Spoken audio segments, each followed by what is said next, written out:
On est en train de semer du maïs en bio, donc le semis bien évidemment est une étape cruciale. On a fait déjà pas mal d'interventions au préalable pour avoir la situation d'aujourd'hui avec un sol qui est relativement propre. Il nous reste encore des choses à anticiper sur les futures levées d'adventices et le désherbage mécanique qui va venir dans la culture.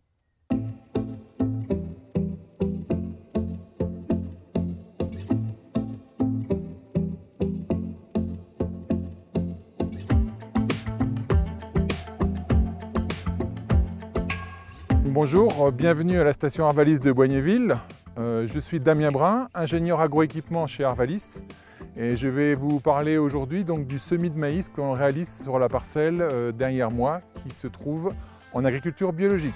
Le maïs tout d'abord, c'est une plante qui est ultra sensible à la concurrence d'adventices et en plus en bio on n'a pas de produits phyto, donc les phénomènes sont encore décuplés. Le maïs qui va être conduit en agriculture biologique a besoin d'avoir un certain nombre de leviers mis en place pour arriver à avoir une gestion adventice la plus satisfaisante possible, qui va tout d'abord commencer par des leviers préventifs. Forcément, il y a la rotation, le travail du sol et puis en gros divers types d'interventions mécaniques, qu'elles soient en interculture ou en culture. La préparation de sol est importante pour le semis du maïs.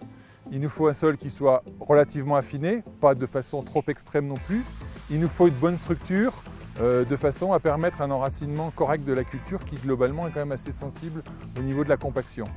Donc là on est en train de semer aujourd'hui. On va essayer de dégager la ligne de semis avec notamment les chasses-mottes ou les chasses-débris de façon à avoir un sillon qui soit plutôt propre. On va veiller à avoir une profondeur de semis d'environ 5 cm.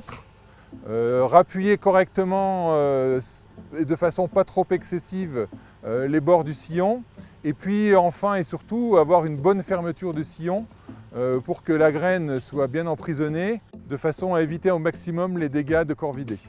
La parcelle a reçu des engrais organiques sous forme de bouchons, donc c'est de la farine de viande et des fientes de volaille. Donc l'apport a été réalisé en plein, un passage mécanique a permis de les incorporer et en même temps a permis aussi de faire une destruction mécanique des adventices.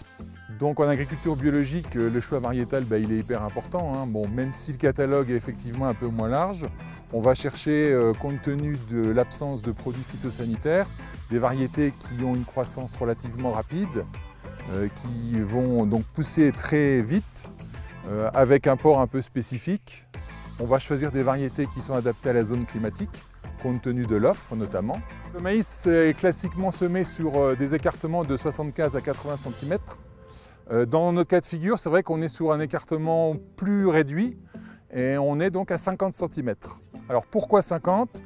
Pour la bonne et simple raison qu'il y a plusieurs cultures qui sont semées en monograines avec des betteraves, du tournesol, du sorgho, en plus du maïs.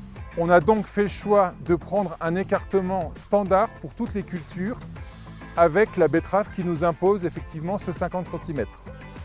Le maïs est donc semé à 50, la bineuse à 50 permet de biner l'intégralité des cultures et on est aujourd'hui capable de récolter du maïs à 50 avec des cueilleurs spécifiques sans aucune difficulté. Cette parcelle de maïs va nous servir lors du cycle cultural pour faire des essais de désherbage mécanique robotisé. On est sur une densité de semis de 100 000 graines hectares.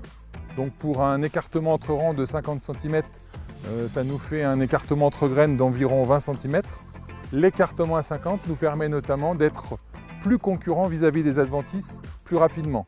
Le couvert va se refermer et donc le maïs va concurrencer les adventices plus vite, de la même façon que lorsqu'il va venir à la sénescence. Ensuite, effectivement, on aura tout un tas de leviers curatifs qui vont être mis en place dans la culture, avec des passages mécaniques de type désherbage en plein, hersétrie ou rotative rotoétrie, ou également des leviers de désherbage mécanique d'interrang, type binage par exemple.